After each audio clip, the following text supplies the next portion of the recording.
समस्ते ताकू आज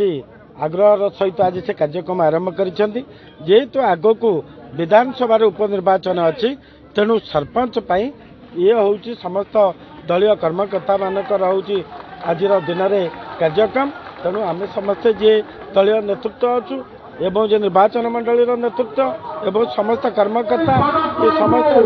शासन पंचायत सरपंच जितवाई समस्त जो कथा स्पष्ट भाव में आप देखिपे आज पिपली ब्लॉक अंतर्गत नुआ शासन पंचायत में बर्तमान उपनिर्वाचन चली से संक्रांत में आम आसीलु एवं आज प्रचार कार्य जोग देलु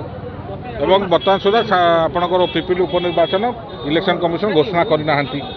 जो घोषणा कराव से हिसाब से दल आगे बढ़ से कथा थे नुह मु 5 थर कही सारी बारंबार ये प्रश्न पचार कौन आवश्यकता ना ठिकाना समय दल सभापति ठिकाना निष्पत्ति ने केबे इलेक्शन डिक्लेरेशन हम से इलेक्शन कमिशन को पचारे कहींपर विजु जनता दल काली भी प्रस्तुत था आज भी प्रस्तुत होती आसंता काली प्रस्तुत रही जदि उपनिर्वाचन गुरुत्व बहन कर आसीचु कहीं आम आसवाटा